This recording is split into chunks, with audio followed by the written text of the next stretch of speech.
Voltamos aqui, né? Hoje nós teríamos duas lives, né? A gente ia fazer a primeira, infelizmente. Tivemos um contratempo aí, ok? Nossa segunda live hoje, nosso segundo convidado, será o Dr. João Piancó. O Dr. João Piancó a gente já fez algumas vezes, com certeza vai dar certinho, se Deus quiser. Ok? Deixa eu só organizar por aqui, deixar tudo prontinho. Daqui a pouquinho, às 19 horas, eu convido o nosso querido Dr. João Piancó, que vai estar com a gente aqui, ok? Me mandaram uma mensagem aqui, eu não estou podendo ver agora. Muito bem, vamos organizando aqui. Coloquei o microfonezinho, né, já deu uma carregada boa no celular. Quem for entrando aí, quem for chegando, eu peço que, por gentileza, me falem se o áudio está bom, né? A imagem, deixa eu dar uma clareada mais aqui na imagem. Pronto. Boa, ficou legal. A imagem está legal. Me diga uma coisa, vocês estão chegando aí, o som está tudo ok, o pessoal que for chegando, né? Daqui a pouquinho eu chamo o Dr. João Piancó, viu? Deixa eu mandar aqui logo um abraço e agradecer de coração a todo o pessoal bom da loja HD Multimarcas, tá bom, certo? É roupa nova, de qualidade diferenciada, né? Para você curtir aí o seu São João e São Pedro, tá? Dá uma visitada na mais nova loja da cidade, loja HD Multimarcas. Fica aqui pertinho aos Correios, próximo aí ao lado da garagem da prefeitura, ok? Sertão Online, obrigado meu amigo Lenels, Kelly, toda a turma aí, Lenilson, pessoal da Sertão Online, aquele abraço, muito obrigado pela internet maravilhosa. Posto Petrovia, aquele abraço galera do Posto Petrovia, Ótica Nova Visão, lembrando que dia 20 tem exame na Ótica Nova Visão, e lembrando que ela me disse que só tinha duas vagas, ok? Então está precisando fazer exame, liga rapidinho, Ótica Nova Visão, promoção, tem preço bom, divide, então aguarda aí, ok? Liga agora e já aguarda aí para que dia 20 ter, que vai ser realizado o exame, tá? De vista na Ótica Nova Visão. Maria Lima, aquele abraço, Maria Lima. Júnior Alves, disse que está ouvindo bem o som. Fernanda Silva, um abraço, Fernanda. Muito obrigado. Todo o pessoal com a gente aqui, muito obrigado de coração. Valdenis Padilha, meu comandante, ó, boa noite, meu amado, um abraço. Dr. João Piancó, advogado, hoje vai falar também sobre audiência de custódia aqui com a gente. Para quem não conhece, saber como é que funciona, ok? A gente vai estar aí fazendo essa conversa boa com o Dr. João Piancó. Vamos falar também sobre o auxílio reclusão, como é que funciona, para quem não conhece, tá? Qual a importância a gente ter um advogado, nós temos advogado público, defensor público aqui com a gente, né? Isso tudo a gente vai tirar as dúvidas daqui a pouquinho com o Dr. João Piancó, que eu chamo daqui a pouquinho às 19 horas e ponto. A gente começar bem legal, tá certo? Vamos lá, mais uma vez abraçando o pessoal. Abraço, meu amigo, minha amiga, saudades também de você, tá bom? Aquele abraço bem especial, a gente tá com saudade aí da terrinha. Que Deus te abençoe onde você estiver, você e sua família.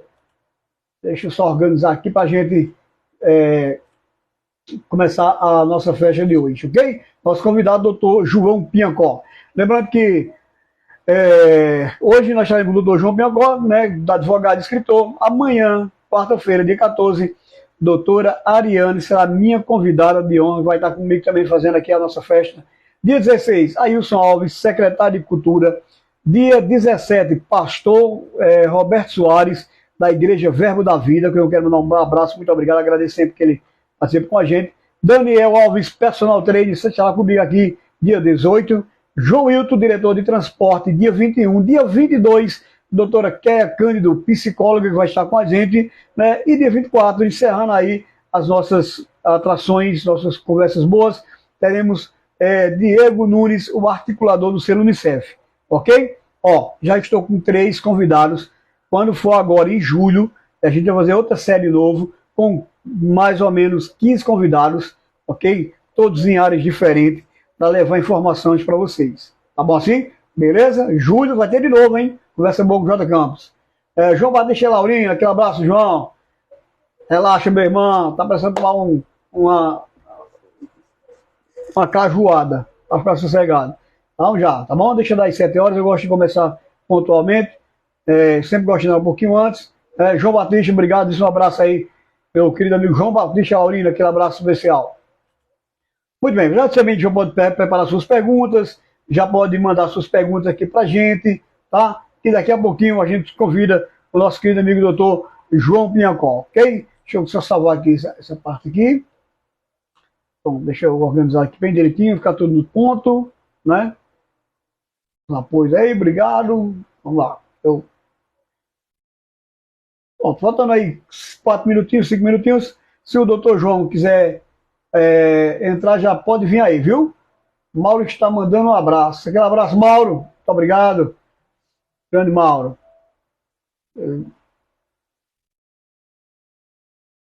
Doutor, eu estou sem o WhatsApp aqui, não tem como eu responder, tá certo?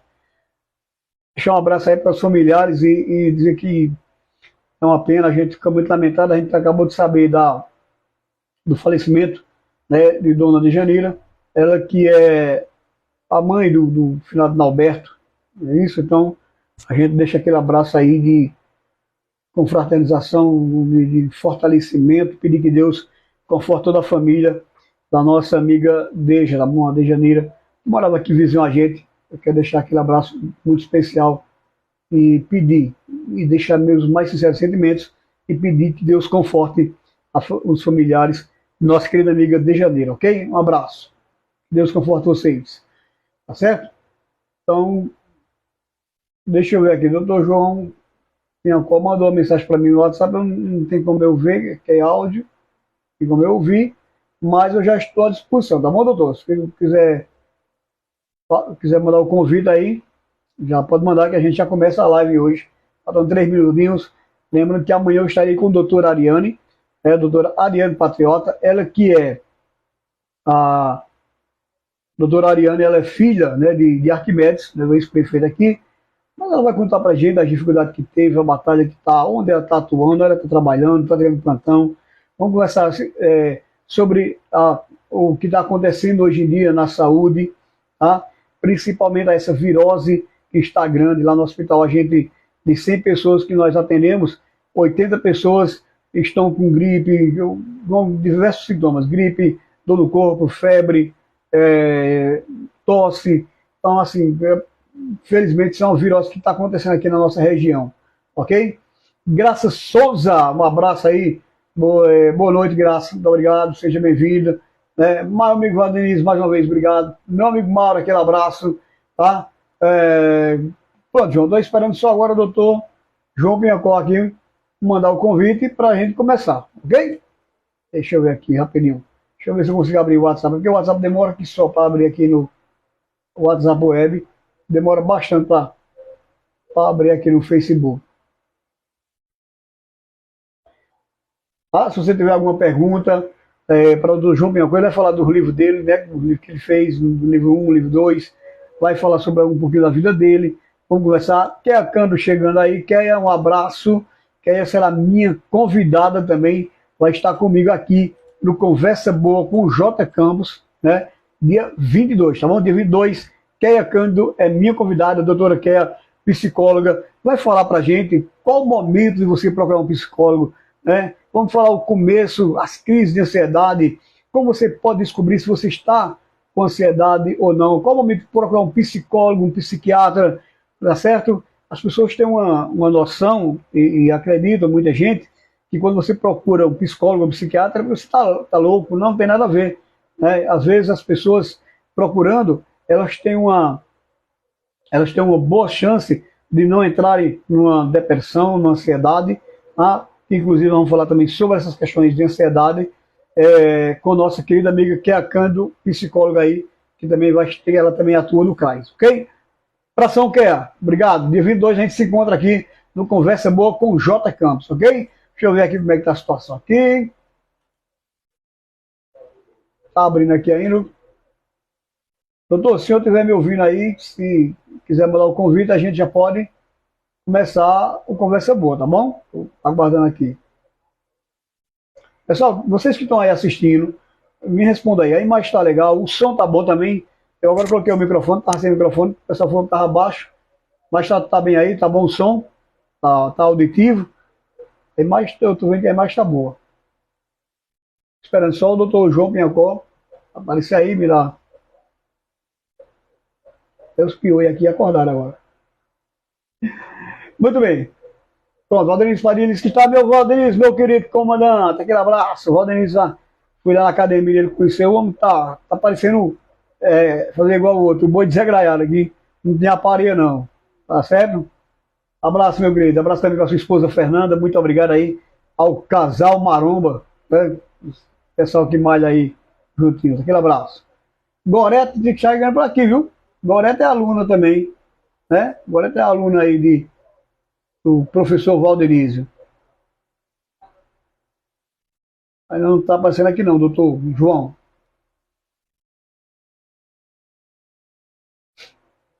Deixa eu ver se abriu aqui.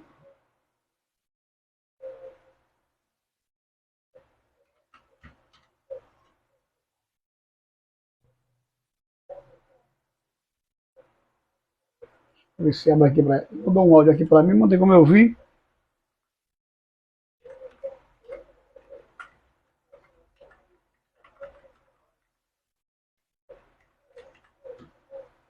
Pronto, ele já mudou aqui, já mudou o convite aqui. Vamos lá. Deixa eu adicionar ele.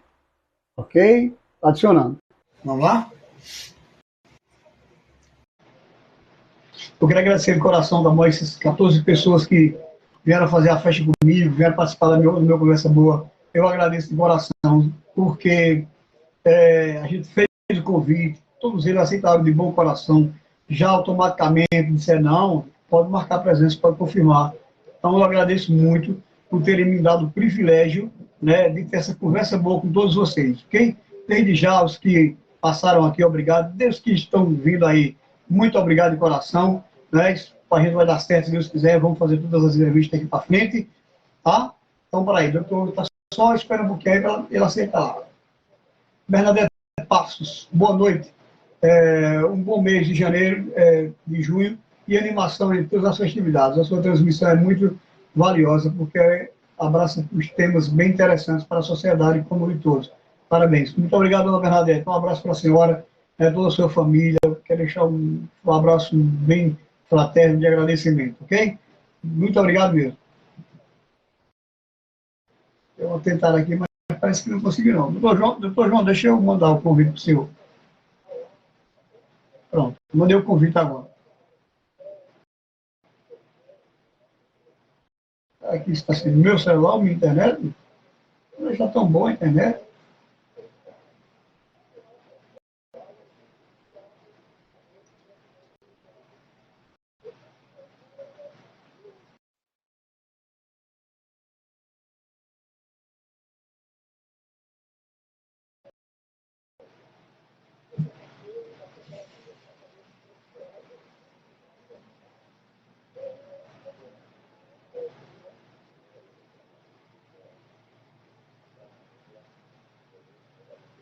Já está aí no convite, doutor. De novo.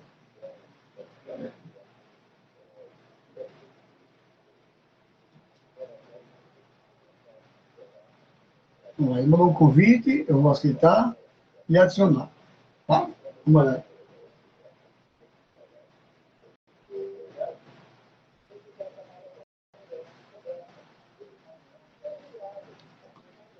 Minha amiga Gleide Amaral, um abraço, grande Gleide, lá de Itabira. Obrigado, Gleide. Seja bem-vindo à nossa live. Forte abraço para você. Que Deus abençoe você e sua família. Tá? Obrigadão. Agora sim, agora deu certo. Olha. Enrola aqui. Um pouquinho, mas deu certo, né, doutor? Tá me ouvindo? Estou ouvindo bem, alto, claro. A imagem também está boa. O senhor está me ouvindo bem? Tranquilo.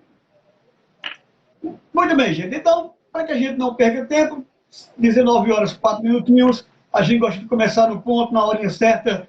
Doutor João aí, pontual também, tá? E eu quero dizer que agora a gente vai falar com advogado, escritor, cidadão itapetinense, né? Um homem de bom coração, cidadão nobre, que hoje aceitou o meu convite e eu tenho a honra de participar e de conversar com esse cidadão, né? Que nos enche de orgulho, é o itapetinense aí muito capacitado, realizando agora o seu segundo livro, né? E para começar, eu gostaria, como a gente sempre faz, vamos falar um pouquinho. Eu sei que muita gente aqui está pertinho, praticamente todo mundo me conhece, né? Mas tem minha live, graças a Deus, está indo para outros estados, e eu gostaria que o senhor falasse um pouquinho sobre a sua pessoa. Quem é o doutor João Biancó? Boa noite, seja muito bem-vindo e muito obrigado mais uma vez por ter aceito o meu convite. Boa noite, J. Campos. Primeiro, eu quero agradecer pelo convite. Fico muito feliz porque essa conversa boa com o J. Campos é muito importante, eleva as pessoas, como você disse, não só na nossa cidade, mas em outras cidades, estados, e é louvável essa sua iniciativa. Quero agradecer, parabenizar por a sua iniciativa e por essas lives que você faz, por o sucesso, pela pessoa que você é. Parabéns. Obrigado. Falar um pouco de João Piancó. Eu já sou muito conhecido, como você falou, na minha cidade. Para uns é João Piancó, para outros me conhecem por Duão Piancó. Eu sou filho de Eli Piancó e Hilda Piancó. Papai, eu gosto muito de falar de papai, porque eu sou muito orgulhoso pela pessoa que ele foi, como também minha mãe. Papai, interessante que, bem lá atrás, em 1955, papai foi adjunto e promotor. Ele não falava muito nisso, depois eu encontrei uma documentação, foi adjunto e promotor, e depois promotor adjunto, que era as cidades que tinham a vacância do promotor, era nomeado pelo juiz. Então ele passou 15 anos sendo adjunto e promotor, depois promotor adjunto, que corresponde ao promotor atual, né, de 1955 a 1970. Os governadores davam nomeação. E teve a ocasião de assumir também o juízo de Itapetim, por pouco tempo, mas naquela época, bem interessante isso. Foi comerciante, foi empresário, industrial, um homem visionário para a época, era bem além. E falar de minha mãe é também motivo de orgulho. Ela foi a primeira vereadora de Itapetim, mulher, transformou, conseguiu tirar, na época a Câmara era dentro da Prefeitura, no tempo de seu Zé Santos, ela conseguiu tirar a Câmara da Prefeitura, fez uma Câmara independente, começou a construção hoje do prédio da Câmara, foi ela que começou a construção do prédio, dentre outros projetos muito interessantes. O Hospital de Itapetim, ela teve uma grande relevância no hospital. O asfalto do Ambó a Itapetim, foi ela que conseguiu, o Dr. Roberto Magalhães, à época, o governador, e também as creches que ela conduzia, 2 creches, alimentando muita gente carente em Itapetim. Então, falei um pouco dos meus pais, para dizer quem sou eu. Sobre falar a minha pessoa, como você falou, sou uma pessoa muito conhecida na cidade. Eu fui morar muito cedo no Recife. Aos 14 anos eu fui morar em Recife. E lá concluí os meus estudos fundamentais, né? Estudei no Americano Batista e depois estudei no Colégio Agrícola, lá em São Lourenço da Mata, Dom Agostinho Icas. Depois voltei, tinha o curso agrícola aqui, terminei meu curso fundamental, né? Atuei por muitos anos no comércio, empresa, né? Por muitos anos. E depois resolvi voltar aos estudos. Depois de muitos anos de ter parado os estudos, resolvi voltar. E hoje eu sou graduado em Direito, pós-graduado em Direito Penal e Processo Penal.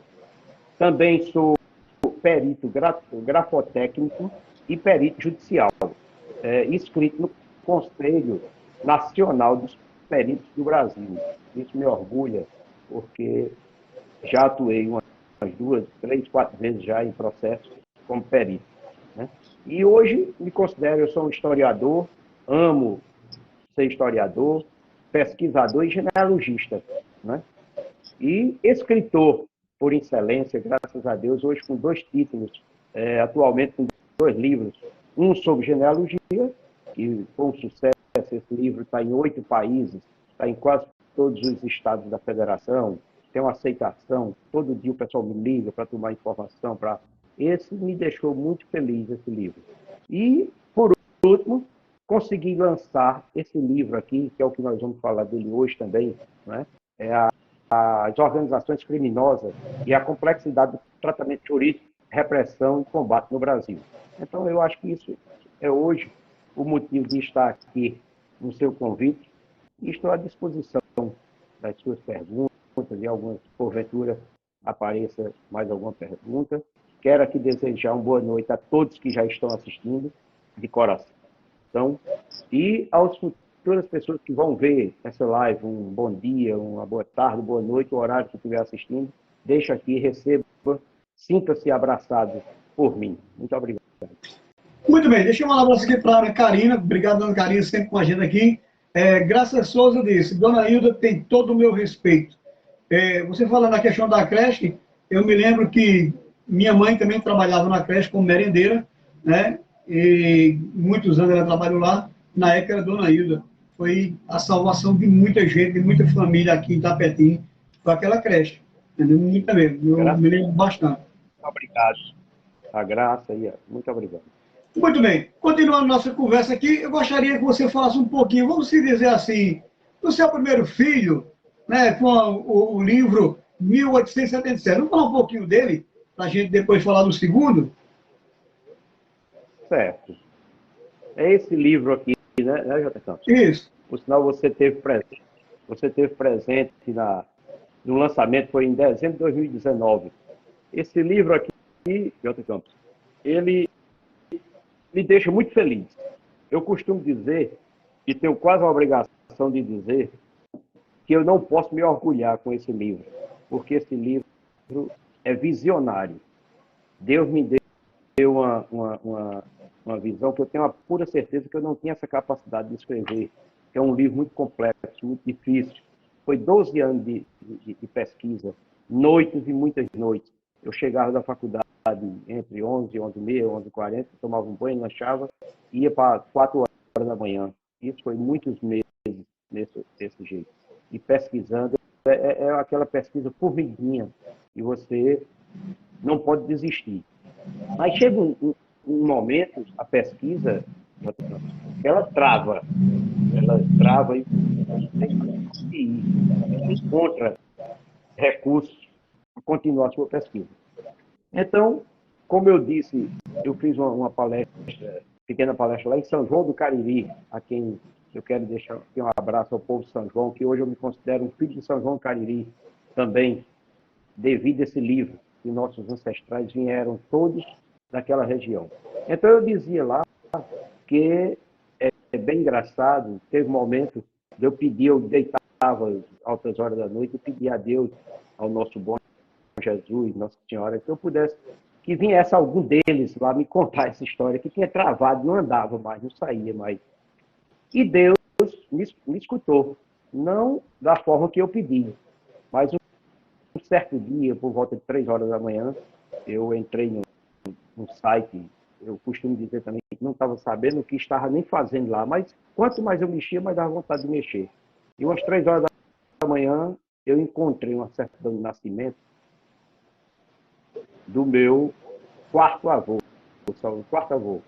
lá em São João do Cariri.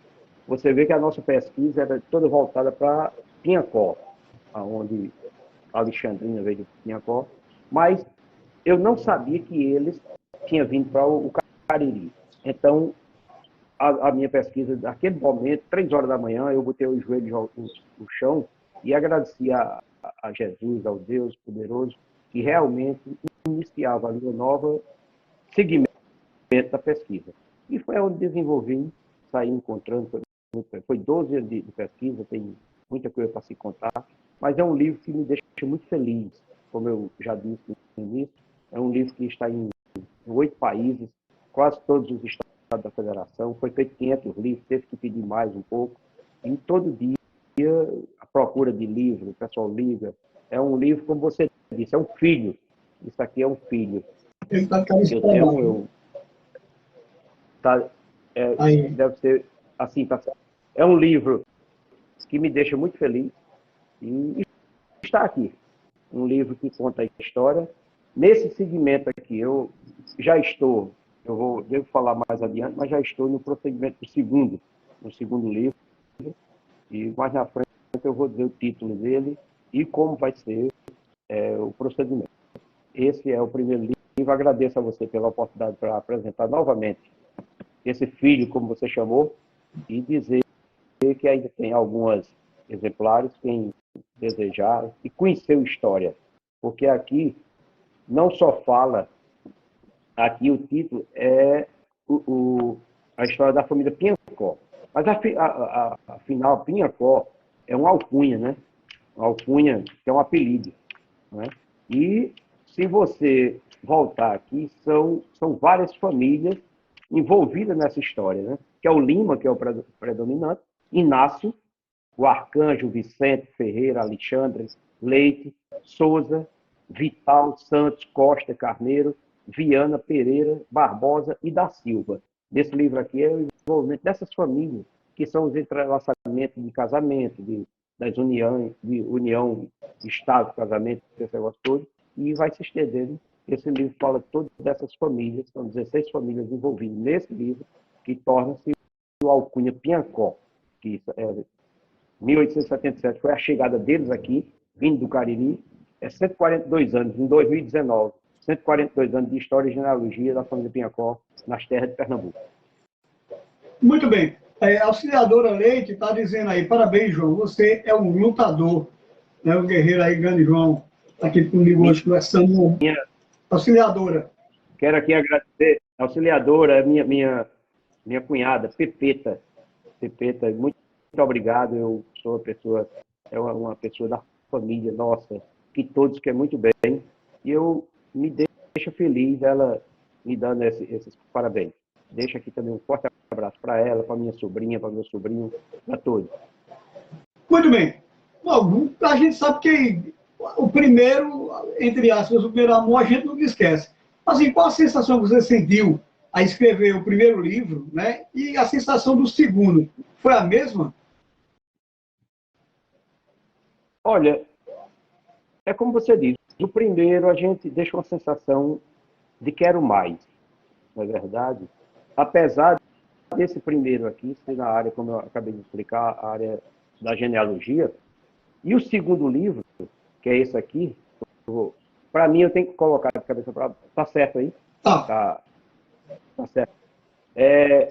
E esse segundo é na área do direito, que eu vou explicar um pouco. Então, o primeiro livro foi uma vontade que eu tinha de conhecer os meus ancestrais, de uma curiosidade muito grande, e deixar isso para a posteridade, né? Para meus filhos, para meus netos, bisnetos, e para a família também, bisnetos, bisnetos. E isso é uma história, eu costumo dizer também, que história, não só a minha família, que eu escrevi, mas de tantos. Sim, uma coisa também, esse livro, eu queria que incentivasse muitas e muitas pessoas a também escrever as suas histórias.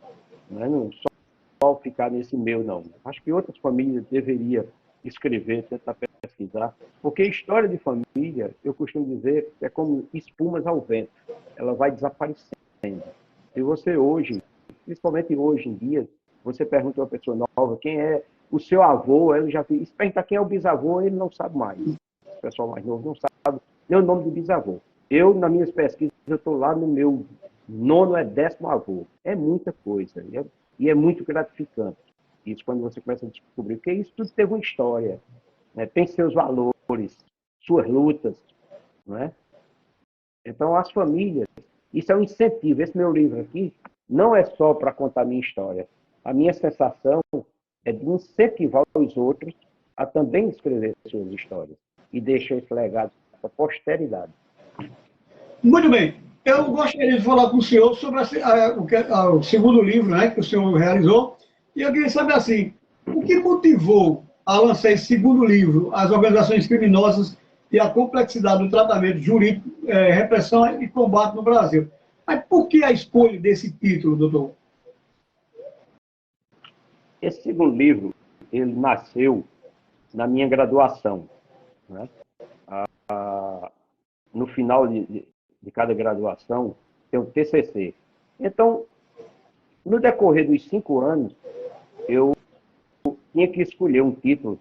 E como estava em evidência a complexidade, a tecnologia, o avanço, eu encontrei esse título e achei muito louvável para a época, que era para a época e para muito tempo. É um livro que vai... Então, eu comecei a pesquisar, fazer as pesquisas, e concluí meu TCC nas organizações criminosas e a complexidade do tratamento jurídico, repressão e combate no Brasil.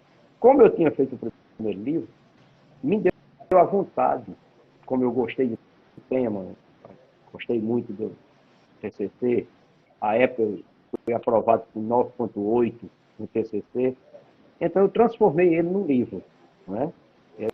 Isso foi aparecer o segundo livro, nessa sensação da graduação, e o assunto eu achei por bem deixar ele escrito também para meus filhos, para meus netos, bisnetos, e para o pessoal, tanto do ramo do direito, como aqueles que gostam de leitura. É um tema muito complexo, mas é um tema bom de entender, bom de ler, porque é um tema atual, é um tema que ele não se perde no tempo. Cada dia há modificações, não é? Tanto em vários ramos que eu vou explicar. Então, é um tema que também me deixou muito feliz em lançar esse segundo livro. Muito bem. Continuando nossa conversa, um abraço aí para a Sandra, né? A Sandra também aí, Alexandra Valéria, aplaudindo aí o seu trabalho, né? E a nossa conversa aqui. Minha companheira de guerra. É minha companheira de guerra. É mesmo, é. Eu devo muito a ela, porque ela é uma incentivadora dos meus trabalhos, dos meus estudos. E eu só tenho a louvar a Deus e agradecer por tudo. Que bom. Você tem ideia de escrever outro livro? Assim, se tem, né? Vamos falar um pouquinho, qual poderia ser? Você poderia comentar um pouquinho sobre eles, ou sobre eles, se o senhor tem intenção de escrever novamente, mas... Eu vou dizer a minha intenção sobre o livro, e depois queria falar um pouco sobre esse aqui, né? A gente vai falar um pouco sobre ele. Eu tenho um livro, há tempo já venho escrevendo, mas está parado, guardado. É um livro sobre tapetinho. Ele deve estar em 75%, 80%. Mas é um livro também difícil, porque eu tenho medo de lançar recente agora e faltar pessoas, porque é um livro que eu tenho que estudar muito para não deixar faltar pessoas, que tem muita gente importante, todos são importantes em tapetinho. E tem que haver um enxugamento, porque senão fica um livro muito, muito volumoso, não é isso? Então, dê uma guardada aí. Esse livro, ele caminhou quase igual com esse primeiro de genealogia. Ele está guardado aí há uns 3 anos, 4 anos, mas eu pretendo prosseguir nele futuramente. Mas, no momento agora, está quase pronto, é um livro sobre meu irmão, Jorge Pinhacó. É o Tributo a Jorge Pinhacó. Esse livro também nasceu de uma vontade, que quando ele estava doente, eu incentivava ele a escrever para a gente lançar um livro sobre as poesias dele. Muita gente admira. E quando ele faleceu, eu peguei o computador dele, achei que encontrar, ele me escutou e escreveu muitas coisas, até para o filho dele, Jorginho. E quando pegamos o computador, ele tinha apagado tudo, na doença. Mas nós encontramos vários versos em papéis, escritos em pedaços de papéis. E eu comecei a juntar esses papéis. E é que vai dar um livro, rapaz, muito bom. Tá faltando um soneto, foi o primeiro soneto, quando a gente morava em Recife, ele fez em 84, talvez, 83, 84, Ondas, que é o que eu achava mais bonito. Não encontrei, faltava esse para eu fechar. Então, daqui para dezembro, daqui logo até dezembro, a gente vai lançar esse, né? E eu tenho um livro também quase pronto, que quando eu terminei esse aqui das organizações criminosas, no ramo do direito, eu venho escrevendo sobre criminologia, que é sobre o crime, o criminoso. Esse eu quero, se Deus quiser, lançar em dezembro. Então, esse ano saiu de Jorge e saiu de criminologia, né? E, futuramente, eu não sei quando, o outro de genealogia, que é uma volta ao passado. Esse eu até botei na internet já a capa, o prospecto da capa, ficou muito bonito, que é Portugal, Brasil, Paraíba, Pernambuco. Uma volta ao passado. Eu tenho trabalhado pesquisa diurnamente e estou lá em 1690. Já sei que o que veio para cá é português, já sei mais ou menos a data que ele usou, a família que ele construiu para poder chegar justamente nessa data. Porque esse primeiro é 1877. Por que eu botei uma volta ao passado? Porque é de 1877 para trás, para completar o primeiro. Então a história vai ser quando a chegada dele de Portugal para cá, com quem ele casou, que aí envolve muitas famílias, aonde moraram aqui na São João do Cariri. Agora, isso tudo documentado. A responsabilização e a responsabilidade da genealogia, o genealogista ele tem que ter uma consciência que ele não pode criar nada, nem omitir nada. Se eu encontrar um ente querido, um ascendente, vou dar um exemplo aqui, que foi um criminoso, por exemplo, vamos dar um exemplo bem prático. Eu tenho uma consciência que eu tenho que dizer lá e colocar que aquela pessoa foi criminoso. Como que eu também boto que a pessoa foi dono de engenho, dono de escravo. Então, a genealogia tem que ter uma responsabilidade muito grande de não omitir nem criar nada. Tem que ser tudo documentado. Então, a felicidade desse segundo livro de genealogia, para mim, vai... Aí esse eu acho que eu fecho esses livros que eu tenho para lançar, se Deus quiser. Não é? Eu não tinha ideia de lançar livro, mas é como você iniciou, perguntando a sensação de quero mais, porque a gente vê como é gostoso a gente... Aquilo que a gente aprende alguma coisa, passar para alguém. Né? Porque muita gente tem aquela, não quer falar nem ganância, guarda as coisas. Né? O bom entendedor e o bom pesquisador é quando ele passa para alguém saber, também compartilhar, também aprender.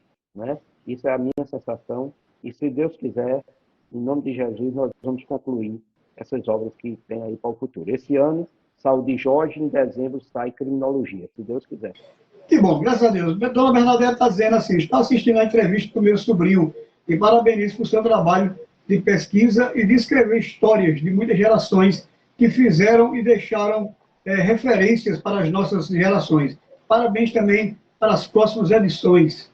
Né, Dona Bernadette aí falando, parabenizando você aí pelo livro. Minha tia, nossa tia querida, está presente sempre em todos os nossos sonhos, ajuda muito com palavra, com perseverança que ela tem.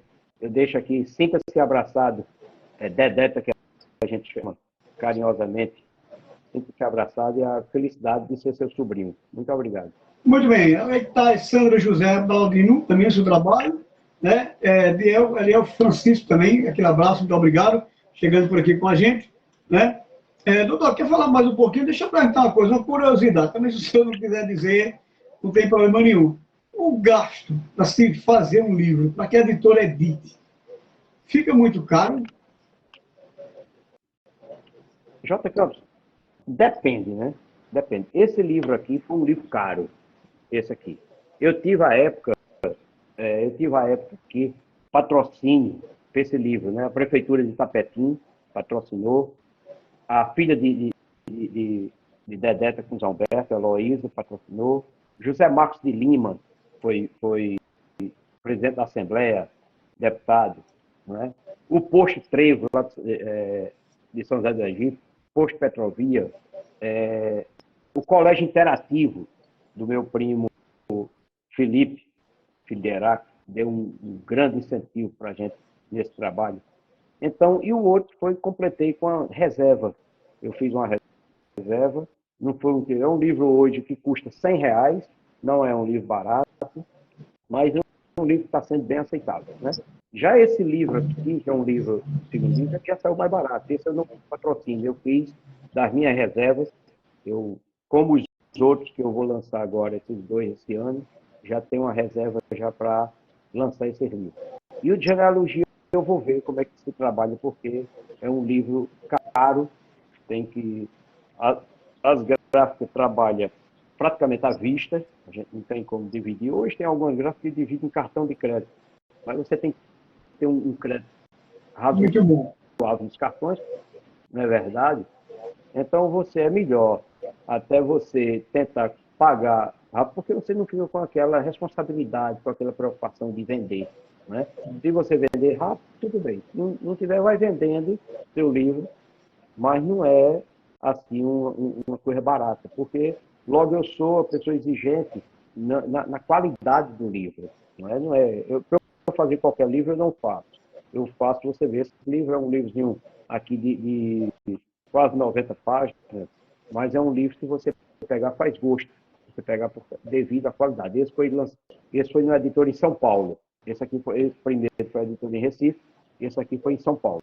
Mas não é um livro, não é fácil de fazer porque tem custo, e os custos são elevados. Muito bem. Doutor, já pensou em, como a gente hoje vive num mundo assim globalizado, né, informatizado, o doutor já pensou em vender esse livro em PDF?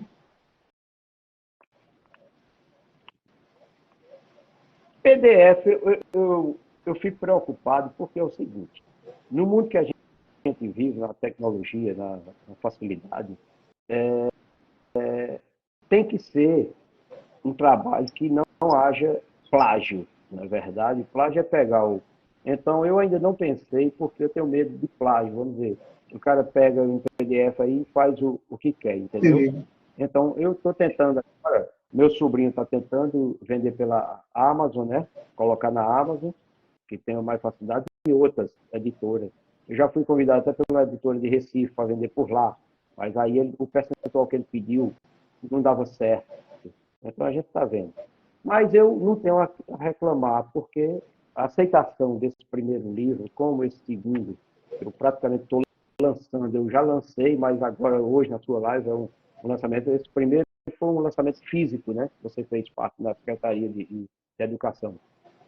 Esse eu não tenho a reclamar, que a aceitação, graças a Deus, foi como eu falei, tá? Ele criou asas, Que bom. né?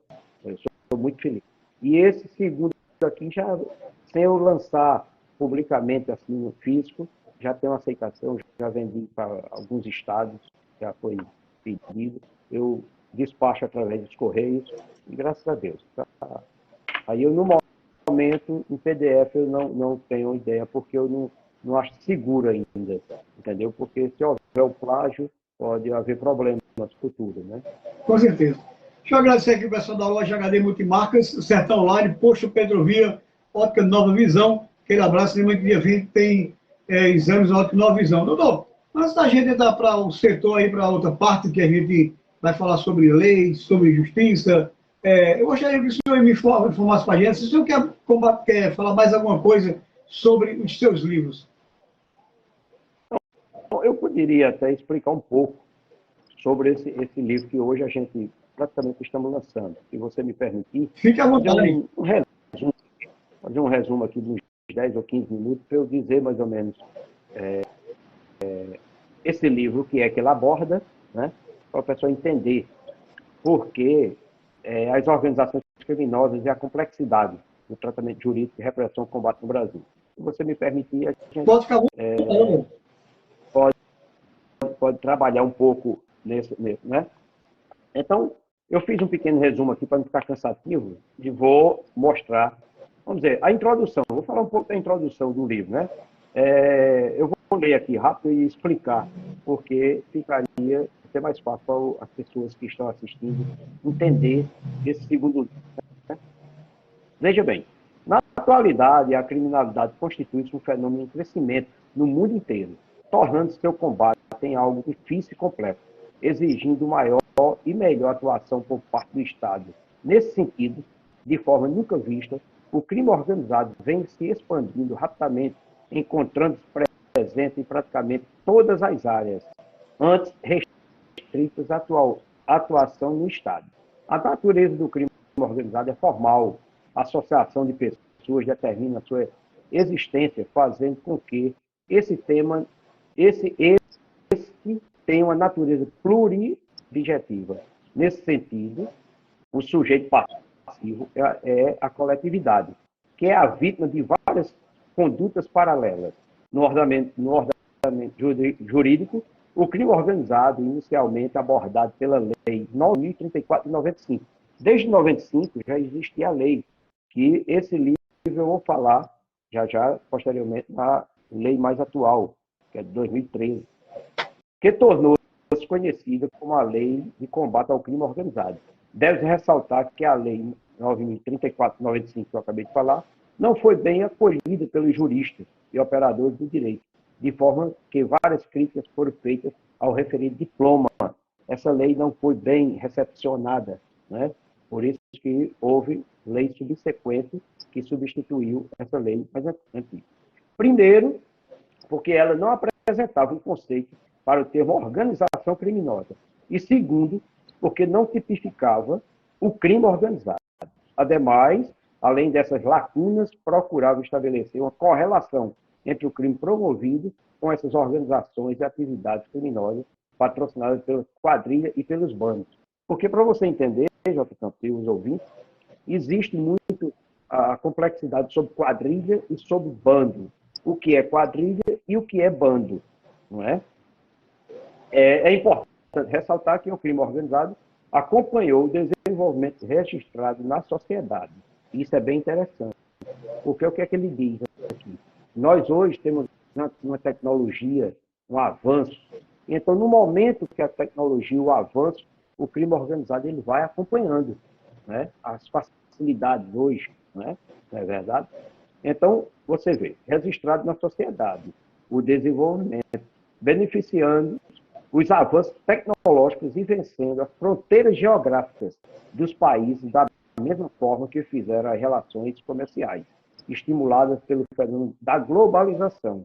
E, em face dessa transformação, as organizações criminosas adquiriram autonomia e passaram a representar uma característica própria.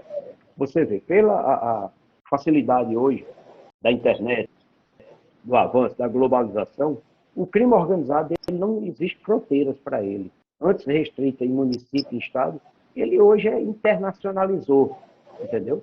O crime, o cara pode estar aqui em Itapetim, está fazendo um crime na Itália, não é? Ele está lá composto com o pessoal da Itália, da Espanha, do Japão. Então ele é internacionalizado hoje o crime organizado, verdade? Impulsionado por diversos fatores. O crime organizado vem avançando de forma significativa, não somente no Brasil, mas no mundo inteiro, visto que esse tipo de crime já absorveu uma concepção de internacionalidade, tornando-se por demais complexo, o que dificulta seu combate. Em face disto, vários estados já assinaram acordos de colaboração mútua que tem permitido o combate efetivo do crime organizado, mas também o repatriamento de valores e bens transferidos ilegalmente para outros países. Isso ficou em evidência há bem pouco tempo, na questão do Lava Jato, né? Foi visto isso, né? Mais para frente eu vou falar um pouco disso aqui, e a preocupação que eu tenho com alguns institutos aqui, tá certo? Mas para adiantar, eu tinha marcado aqui uns pontos, mas eu vou adiantar aqui para não ficar tão cansativo para a gente. O combate às organizações criminosas é focalizado aqui. O combate, inicialmente, enumera-se os meios de combate ao crime organizado. E, posteriormente, discute-se a infiltração policial. Veja bem, isso é um instituto novo, praticamente novo. Eu vou explicar aqui o que é a infiltração policial. A delação premiada é o que me preocupa, a delação premiada, mas eu vou explicar. Sobre égide da Lei 12.850 de 2013, essa é a lei mais atual da organização criminosa, a 12.850 de 2013, que ela, a de 95, ela cobra de 95 e fica válida essa de 2013. Como trata-se que o assunto polêmico, teve-se o cuidado de também apresentar alguns de vários questionamentos já levantados em torno dessa infiltração, falando-se na infiltração policial. Principalmente aqueles que frisam tratar-se de uma afronta à dignidade da pessoa humana. Porque, para você entender, já estou cansado, os ouvintes, no ramo do direito, todo assunto, existe aquelas pessoas que são a favor daquela lei, daquele instituto, e as pessoas contrárias, não é verdade? Uns doutrinadores mostram de uma forma, outro mostra de outra, e isso se discute dentro do... Isso se chama a hermenêutica jurídica. Porque hoje, eu costumo dizer que a hermenêutica jurídica, hoje, está quase não se usando mais. Os juízes, os tribunais, hoje existem, mesmo dentro da lei, mas existe hoje muito um entendimento próprio, porque a interpretação, porque o que você pergunta, o que é hermenêutica jurídica? É uma interpretação, mas é uma interpretação filosófica, é uma ciência dentro do direito. E a interpretação em si, ela é muito técnica, né? Então, hoje, o juiz, ele usa muito a interpretação técnica, que é o que ele pensa, dentro da lei, mas é o que ele pensa. Então, isso torna-se muito difícil hoje para os operadores de direito, para eu penso nessa linha de raciocínio, né? Mas aqui, continuando, deixa eu falar aqui, vamos para aqui, ó. O crime organizado é um problema que não conhece fronteiras, o que eu acabei de dizer. Ele internacionalizou, ele não tem fronteira, ele não só é até no Ambó, não só é até em Recife, né? Ele hoje está nos estados, nos países, no mundo, não é verdade? A facilidade hoje da internet, da globalização, então se tornou, ele acompanha junto o avanço tecnológico, as dificuldades, tanto as dificuldades como as facilidades para esse pessoal que vive isso, né? No contexto atual, impulsionado por vários fatores, a criminalidade se adquirindo uma proporção tão grande que assusta a sociedade, exigindo uma ação mais efetiva e constante por parte do Estado em seu combate. Assim, aproveitando-se da fragilidade do aparato estatal, também é uma coisa muito preocupada. Eu costumo dizer, você vê, aquela onda que existia nos ataques a banco, que aquilo é o quê? Uma organização criminosa. Eles são muito organizados. Mas na frente eu vou explicar aqui. Há uma hierarquia, não é? Há o que fica em casa comandando, há o que vai olhar o banco, sabe o horário, o que bota o dispositivo, o que bota a bomba, o que aciona. Então, há uma hierarquia entre eles. E o Estado, você vê, há como houve aqui em Tapetinho, um assalto a banco em várias cidades, estados, a dificuldade que o aparato estatal tem para descobrir, para ver. Então, eles são muito mais organizados, infelizmente, tem que se dizer isso, muito mais organizados do que o aparato estatal, com tanto recurso, com tanto, eles são, não é?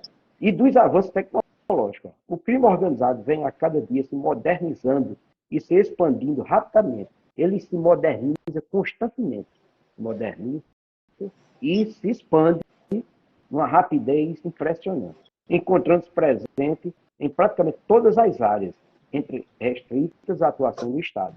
E este último, aos olhos de muitos críticos, tem se mostrado incapaz de conter os avanços da atividade dessa organização, que muitas vezes possui caráter transnacional, que eu acabei de dizer. Aí tem aqui um doutrinador, que é o Rei Júnior, e Barro, muito respeitado, diz o seguinte, que o crime organizado conquistou grande espaço no mundo, demonstrando que é possível atingir os meios sociais, econômicos, políticos, dentre outras áreas, com a finalidade de não se limitar somente no seu espaço de atuação. Então, o crime organizado hoje, ele abrange muitas áreas. Dando um procedimento aqui, algumas características do crime organizado. Vamos ver o crime.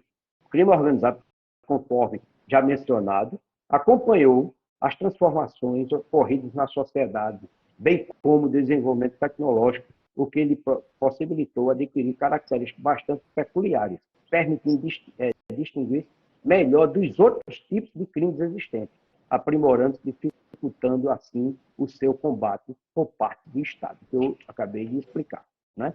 Aí vem para aqui, uma forma complementar.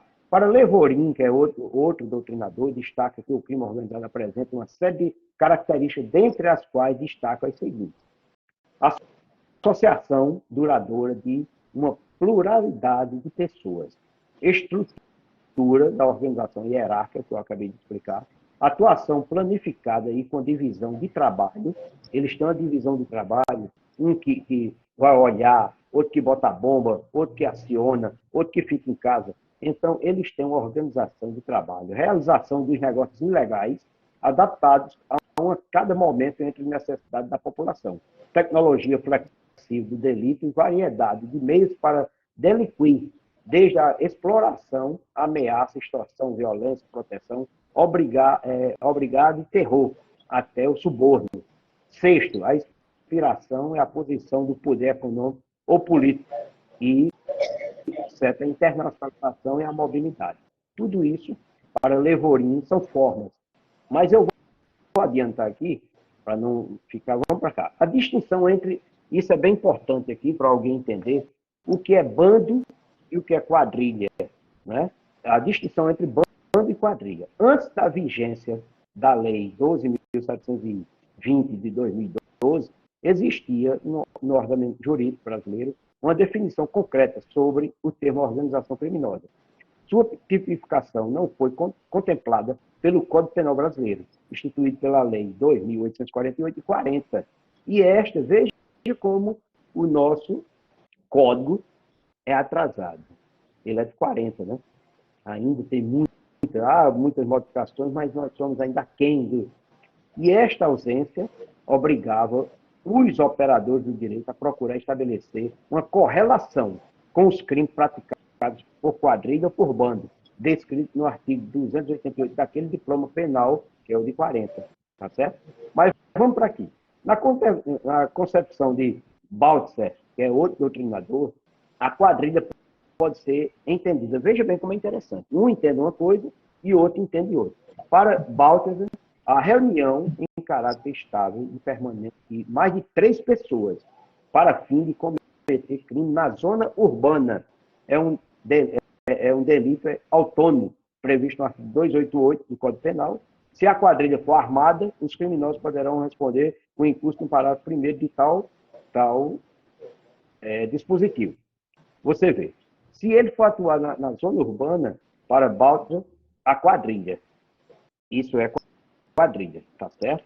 Se ele, para o mesmo Baltzer, se a reunião em caráter estável e permanente de mais de 3 pessoas para fim de cometer crime na zona rural, é um delito autônomo, da mesma forma, previsto no 288 do Código Penal.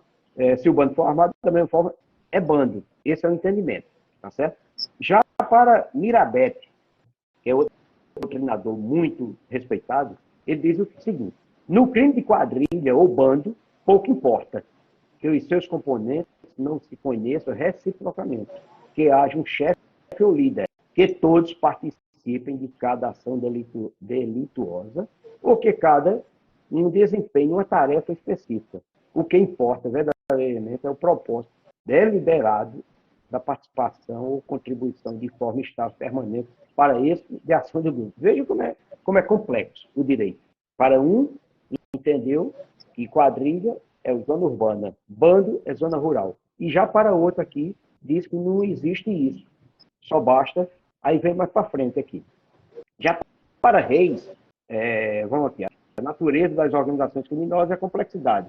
A natureza com que se reveste a organização criminosa leva-se a atuar em todas as áreas possíveis.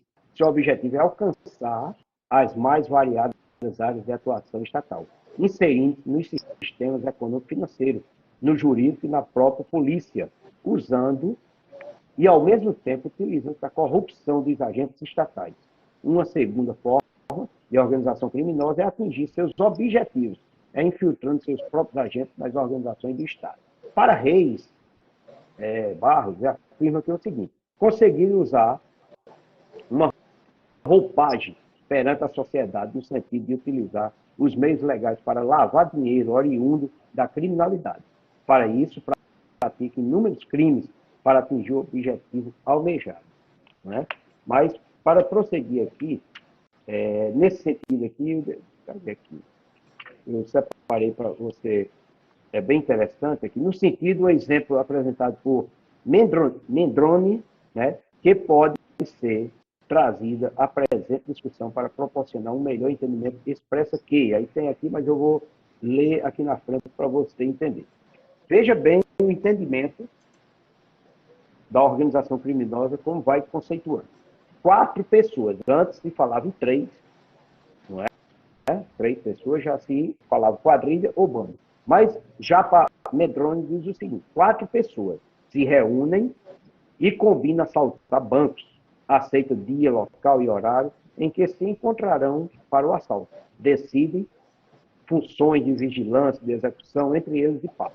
Executa o crime em agência bancária eleita às vésperas repetem a operação em dias quaisquer, subsequentes. Formaram bando ou quadrilha.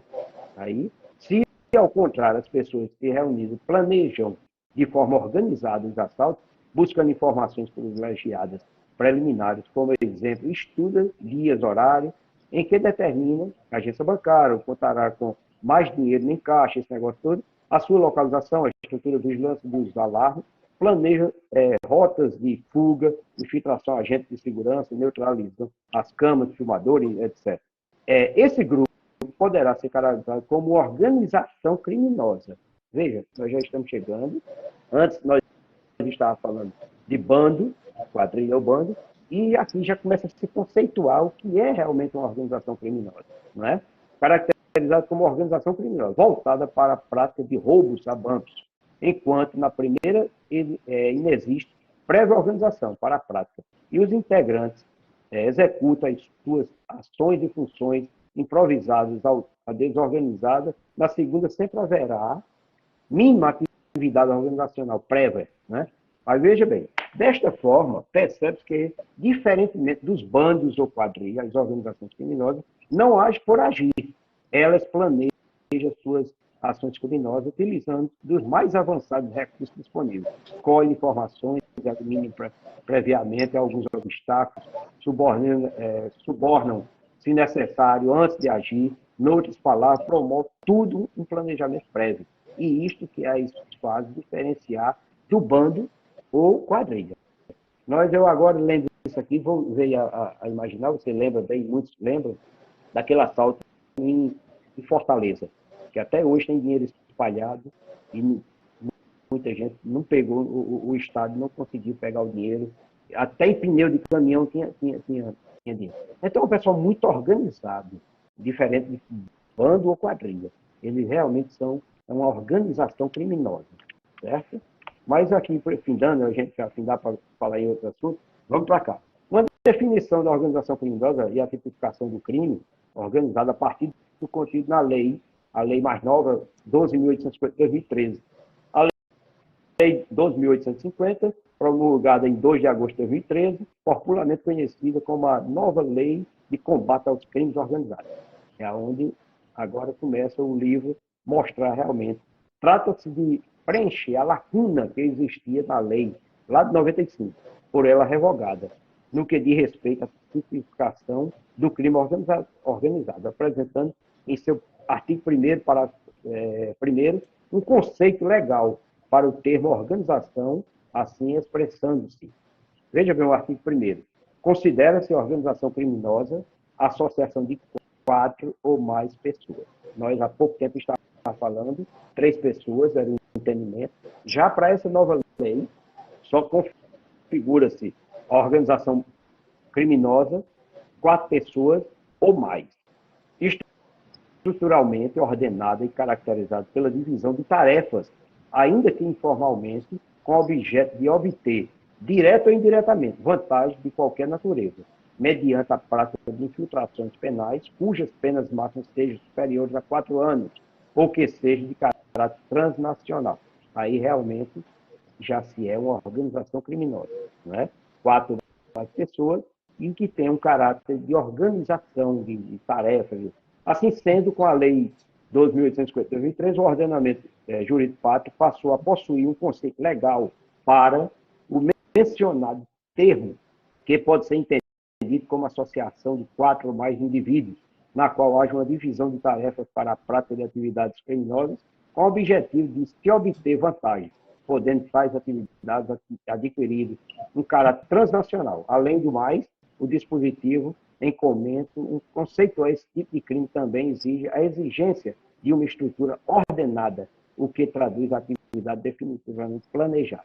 Pois bem, aí para a gente já partir para encerrar essa parte aqui, só para você, tinha outras coisas aqui, mas eu vou falar rapidinho aqui, só para você entender, que é bem interessante, você e os ouvintes, e porventura quem vai assistir essa live, é a questão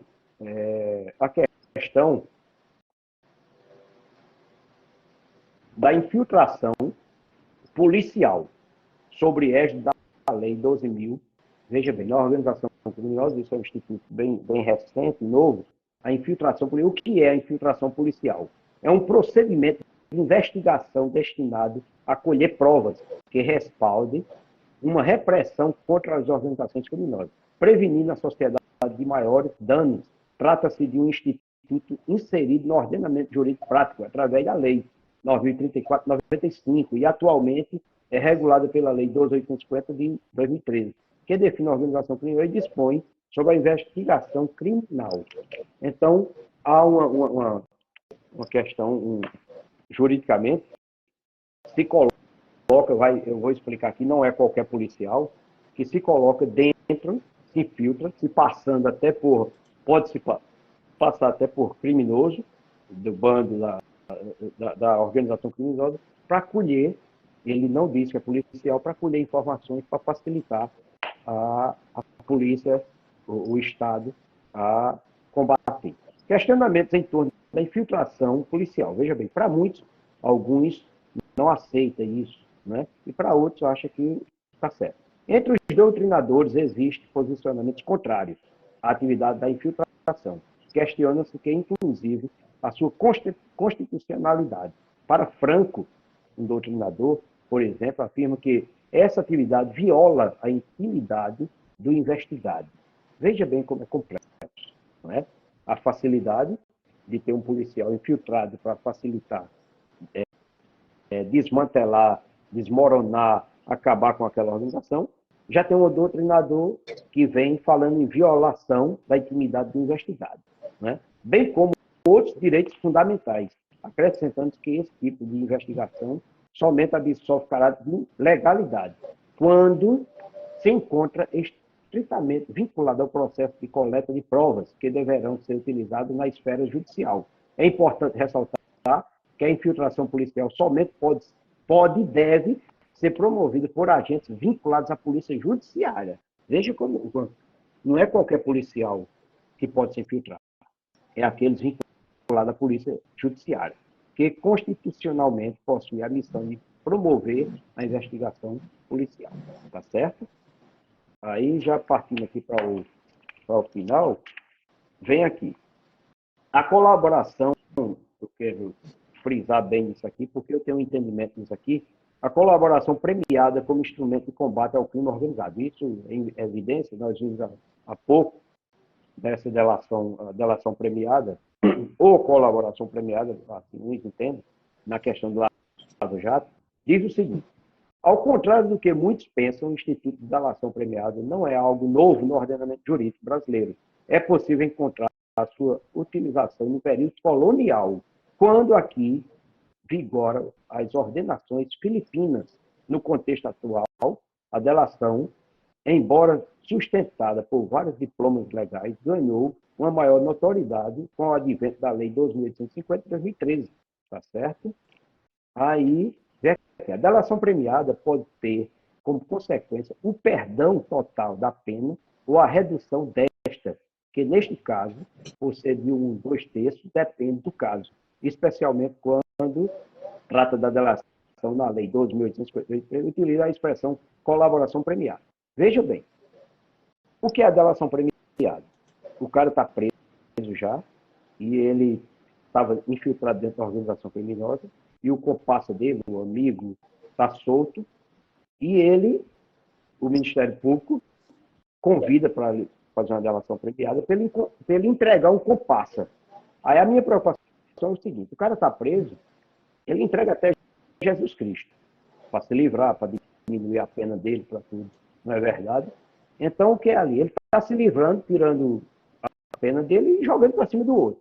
Então, ele pode criar, ele pode inventar, ele pode desmantelar outra pessoa, não é verdade?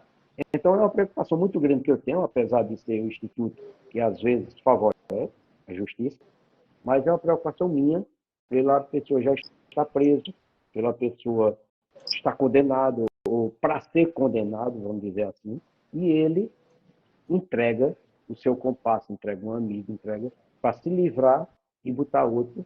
Às vezes o outro não tem nem tanta a carga que ele tinha que está preso, mas ele se livra com a delação premiada. Então, com esse último, eu encerro aqui algumas considerações a esse novo livro. É um livro muito interessante para os operadores de direito, para aqueles que interessam esse assunto, para o que gosta de ler. Então, eu digo que esse livro ficou assim bem interessante para todos que tiverem vontade de ler um livro.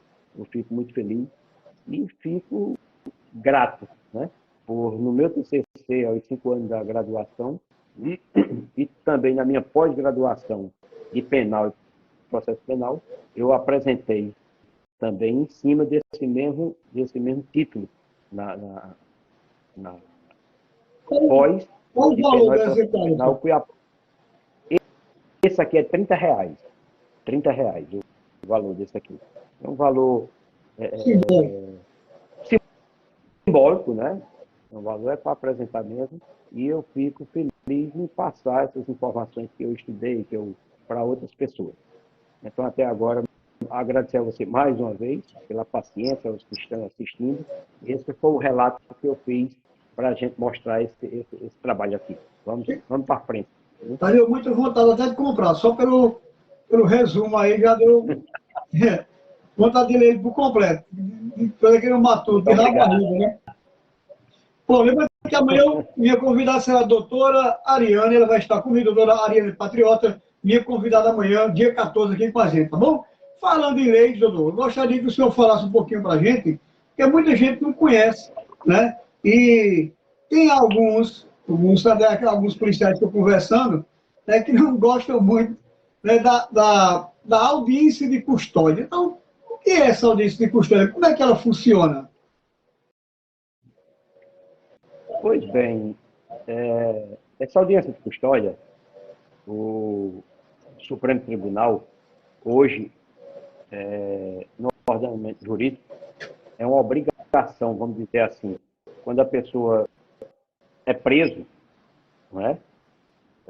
Ele não vamos dizer preso, ele é Entendi. detido, não é verdade? Porque ainda vai se ver se.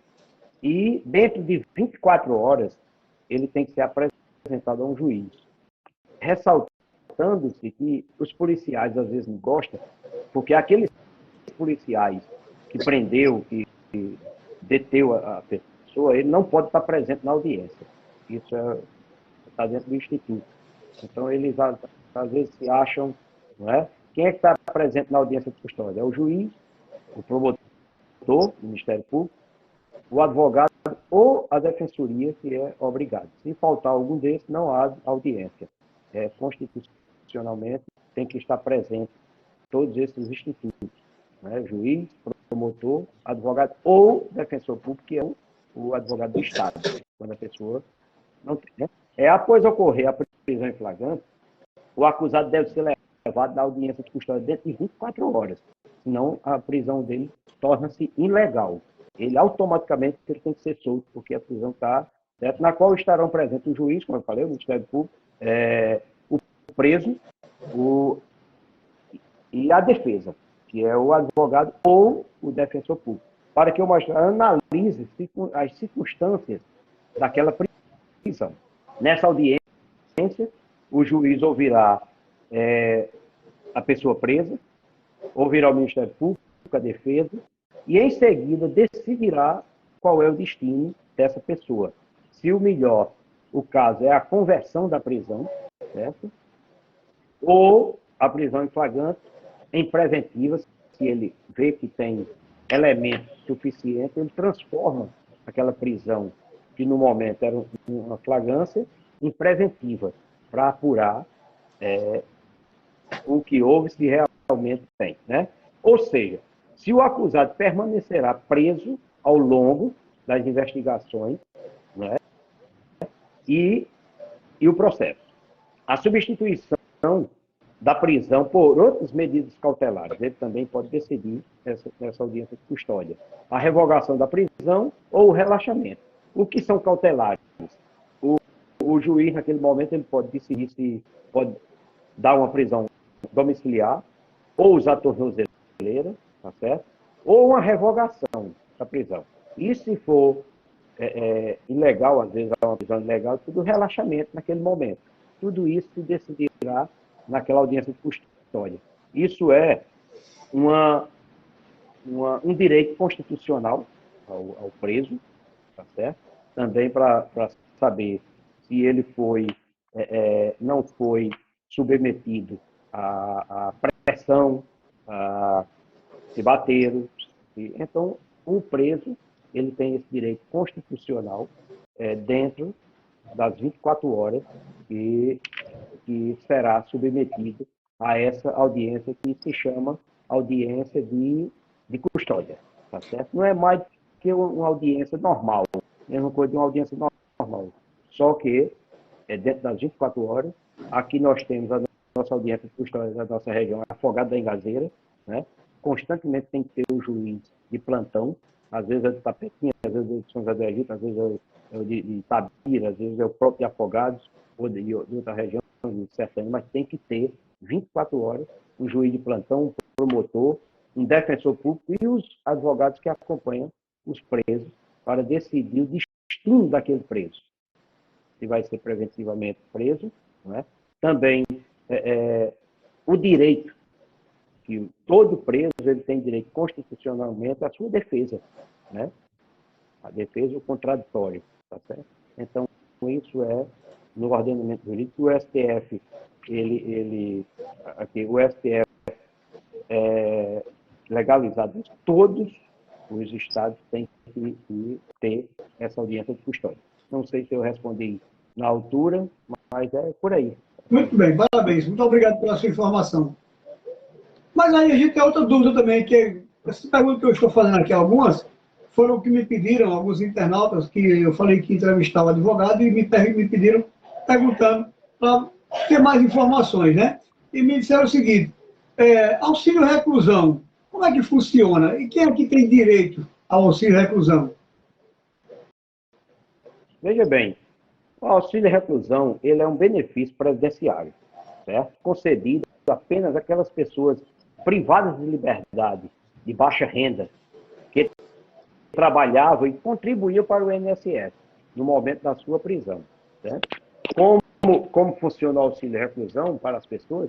O auxílio reclusão se trata de um benefício do INSS, como eu acabei de explicar, que é pago aos dependentes do trabalhador que está preso, né? Em regime fechado, tem que ser regime fechado, o semiaberto não é o regime fechado. Para ter direito ao valor mensal, é necessário, entretanto, ser segurado ativo da instituição e seguir uma série de pré-requisitos. Tem um série de pré-requisitos dentro desse auxílio que deu direito, certo? O valor, quem foi preso ou entrou com recurso administrativo, né?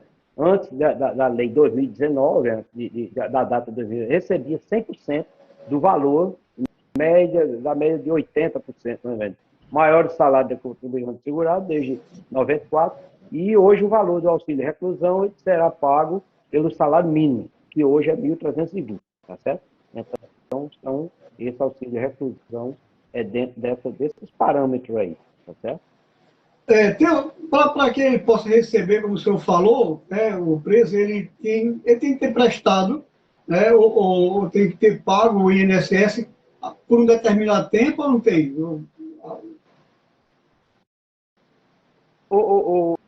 JP Pedro, eu não tenho essa imprecisão. Eu não gosto de responder nada que eu não tenha precisão, tá certo? Eu sei que ele tem que ter contribuído, tá certo? Tem que ter contribuído. Aí, contribuindo, ele tem da entrada e tem direito. Agora, essa questão de tempo e tudo, eu não tenho essa precisão para lhe dar essa resposta. Eu não gosto da resposta sem ter aquela certeza do que eu estou respondendo. Tranquilo, sem problema. Mas me diga uma coisa, hoje no Brasil, qual é a pena máxima e quanto se cumpre dessa pena realmente? Vamos se dizer assim, para valer mesmo, né? Qual é a pena máxima e quanto você cumpre?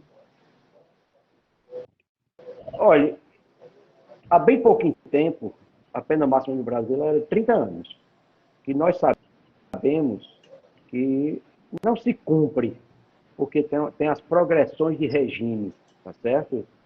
você pega um determinado tempo, existia, vamos dizer, a progressão 25%, 30%, que hoje mudou. É um percentual hoje. Sabe? Não, antes era 2/5, 1/3, meio, 2/5, esse negócio. E hoje mudou, é um percentual. Tem desde 20%, 25%, 30%, pessoa reincidente, o crime mais gravoso, o crime com arma, hediondo, esse negócio todo. Do pacote anticrime para cá, passou de 30 para 40 anos. A pena máxima hoje, no Brasil, ela é 40 anos, certo? A questão foi levantada porque, em dezembro de 2019, o governo brasileiro sancionou a lei, a 13.094, que alterou o artigo 75 do Código Penal. E ampliou o prazo, como eu acabei de dizer, para o máximo de 30 para 40 anos. Hoje é 40 anos a pena máxima no Brasil. Apesar de o processo ter sido julgado apenas em 2021, certo? Os crimes foram cometidos antes da mudança do regulamento penal. Então, isso existe aqueles crimes que foram cometidos antes da lei em vigor, ele continua os 30 anos. Mas, a partir quando a lei entra em vigor, vale, não pode pegar, vamos dizer, o cara cometeu um crime antes, 30 anos. Não pode agora, porque também tem no ordenamento aquela pena mais gravosa que favorece.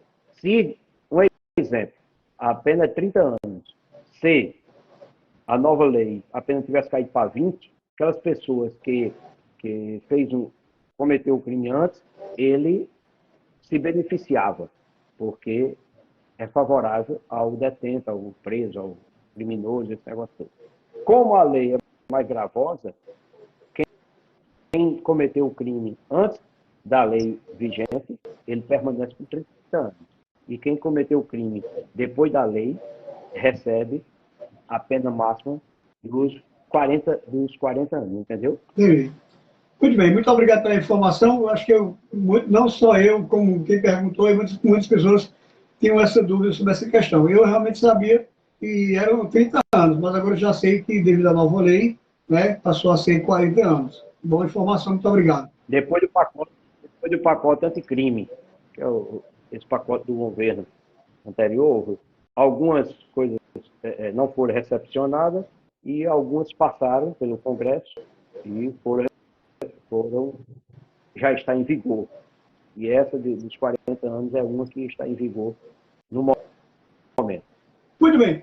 Vamos dizer que a gente eu fui condenado a ter uma audiência, ou eu recebi intimação, ou audiência de custódia. O que o senhor, como advogado, né, o senhor diz, qual a importância que tem de você ir para uma audiência, né, como um advogado?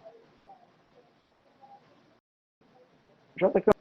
Campos, tanto o advogado como o defensor público, para aquelas pessoas que não têm recursos, dinheiro para pagar um advogado particular, mas ele tem que estar representado por alguém, o defensor público do Estado ou o advogado. A importância é o seu direito fundamental, não ser violado, está entendendo? Numa audiência, está presente o juiz, o Ministério Público, não é? Começa a audiência, o juiz faz aquelas perguntas de direito sobre a pessoa e depois entra no assunto em si, que o preso não é obrigado a responder. Ele pode permanecer calado, ele pode, tá entendendo? Só responder, muitos têm medo, mas aí já teve ocasião que ele só pode, se ele quiser, ele só responde até as perguntas só do defensor dele. Não responde nenhuma pergunta do promotor. Porque o perigo está aí. Porque tem promotores que levam pelo um lado diferente e faz perguntas já quase dando a resposta, confundindo, fazendo medo, pressionando naquele momento. E tá ali o seu defensor é para brigar. É uma ocasião de haver discussão, porque o promotor quer levar um caso já para condenar antecipadamente a pessoa que está ali, sofrida, presa. Às vezes às vezes tem deles ali que não tem nem culpa. E muitos, como o doutor Algedi costuma dizer, a gente defende um direito que ele pensa que tem, mas o defensor está lá. Eu acho muito interessante essa frase defender um direito que ele pensa que tem. E estamos lá, tá entendendo? Mas aí o Ministério Público pressiona, faz levantamentos, e o defensor, na hora de sua... E a gente, às vezes, o advogado pode instrucionar o seu constituinte a não responder nada, né? Pode dizer que dentro da forma da lei vai permanecer calado. Agora, isso, ele não pode ficar calado total. Ele só basta dizer, excelência, o doutor promotor, dentro, perante a lei, eu permaneço calado. Toda resposta diga isso. Diga, se ele falar 1 hora, diga isso dentro de 1 hora. Isso é um direito constitucional que o defensor oriente está ali para ajudar ele e não deixar acontecer nada. Nem o juiz pode pressionar, nem o promotor pode pressionar, e o defensor pode dizer, excelência, ele só vai responder as minhas perguntas. Mas por quê? Porque eu quero. Quero que ele só responda a minha e acabou. Isso, dentro constitucionalmente, com todo respeito, dentro da legalidade, pode, então, o preso, o detento, juridicamente, dentro da sua defesa, da sua ampla defesa, ele tem que ter o defensor, um direito de defensor, ou o defensor público, ou um advogado, para fazer o acompanhamento, como desde o acompanhamento também na delegacia, que é o inquérito policial, quando inicia-se. Muitos delegados não gostam. O advogado vai à delegacia, há muitos problemas com delegados, que tem uns delegados complicados, e não aceitam, não querem. É um direito que assiste. O advogado pode mandar ele ficar calado, não, só responde em juízo. E não fala nada na delegacia, muitos delegados não gostam, mas é um direito constitucional da sua defesa, da sua ampla defesa, que o detento do preso, que é aquele, desde a prisão em flagrante, como a prisão ilegal, como tem direito de ser acompanhado por um defensor. Falando na questão de defensor público, né? A nossa cidade dispõe de um defensor público assim para as pessoas mais carentes, que não têm condições de pagar. Aí, quando essa pessoa ela tem que ter, vamos supor, para tipo baixa renda, ou ela tem que comprovar que realmente não pode pagar e ela vai ter direito ao defensor público ou não precisa?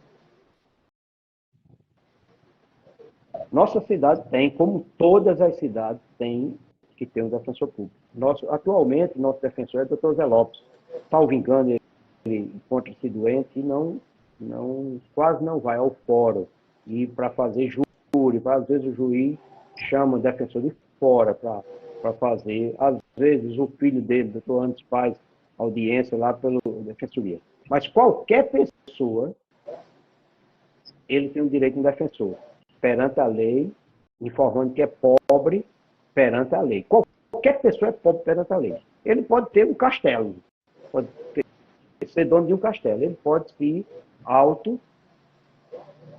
informar a justiça que perante a justiça, ele é pobre perante a lei. Resta o reconhecimento do juiz se é ou não, tá certo? E aquelas pessoas mesmo de baixa renda, que necessariamente precisa, essa sim, que se faz uma declaração de insuficiência e junta dentro dos autos, mostrando que aquela pessoa é pobre perante a lei. Às vezes, hoje tem o costume dos advogados, defensores, juntar a questão da baixa renda, mostrando que ele... Porque o advogado, quando entra, ele, muita questionamento, às vezes o advogado constitui, como é o detento, o preso, aquela pessoa que está sendo investigado, constitui um advogado, e lá o advogado faz a declaração de insuficiência, mostrando que que ele não pode pagar o advogado, e que ali aquele advogado está prestando serviço. E existe também na advocacia o pro bono, que é a advocacia grátis, tá entendendo? O advogado pode prestar que torna-se como um defensor público aquela pessoa, entendeu? Então, é por obrigação as cidades, todos ter o defensor público para suprir as necessidades dessas pessoas insuficientes e outras que também querem entrar com um defensor, que aí a justiça julga se realmente aquela pessoa tem direito ou não a prosseguir com o processo, entendeu? Mas é uma obrigação e é um direito constitucional das pessoas necessitadas, então, que tenha-se, porque ele tem que ser acompanhado pelo advogado, pelo defensor.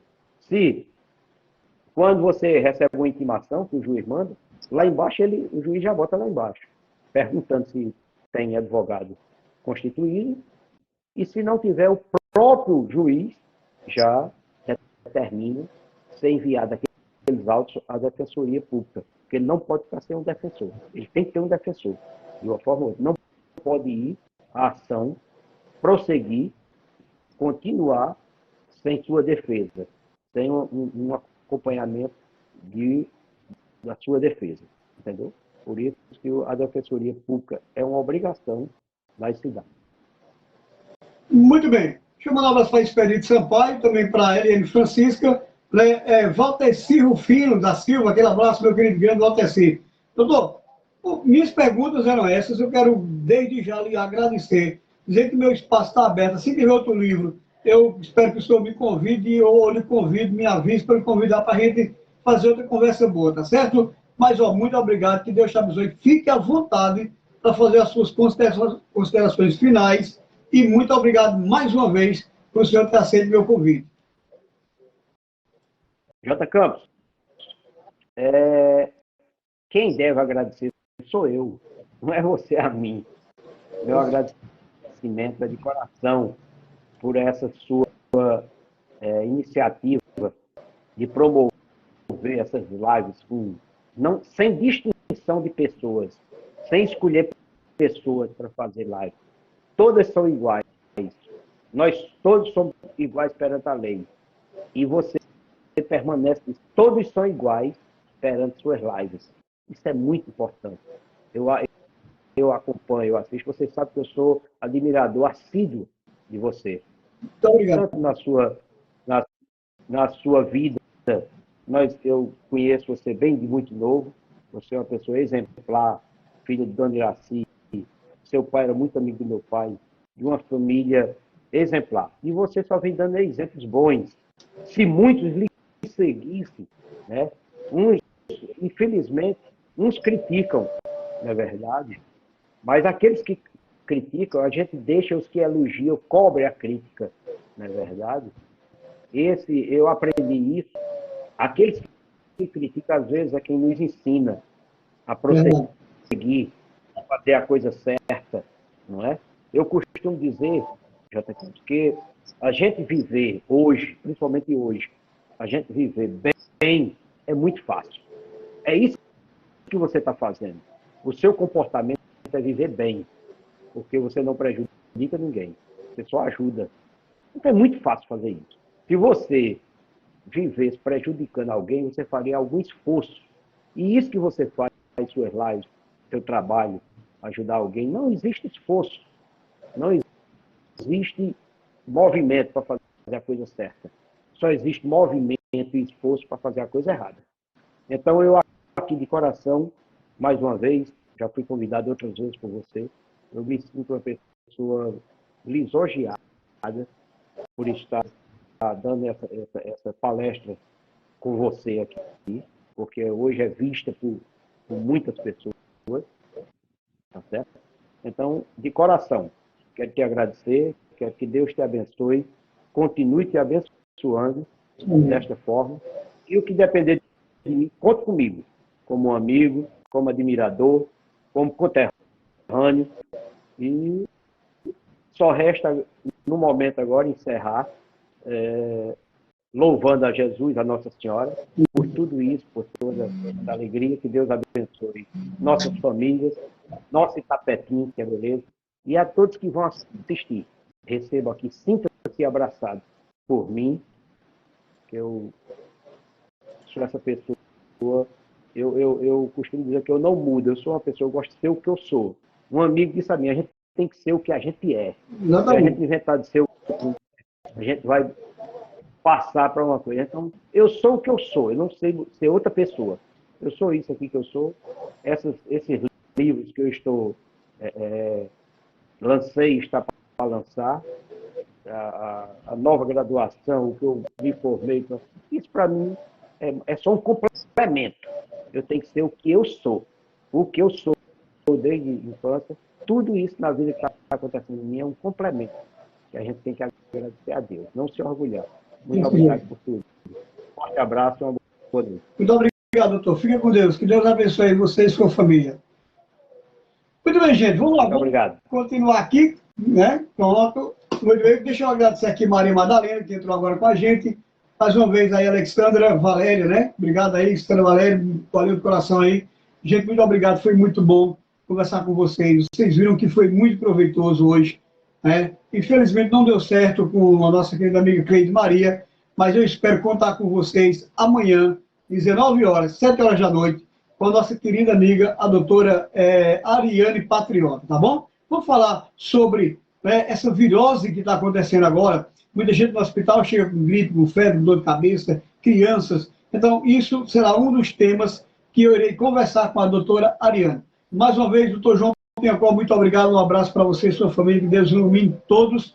Fiquem com Deus, precisando, estamos aqui às horas, tá bom? Um abraço, até amanhã, às 9 horas, com a convidada do Conversa Boa com J. Campos, doutora Ariane Patriota. Até mais.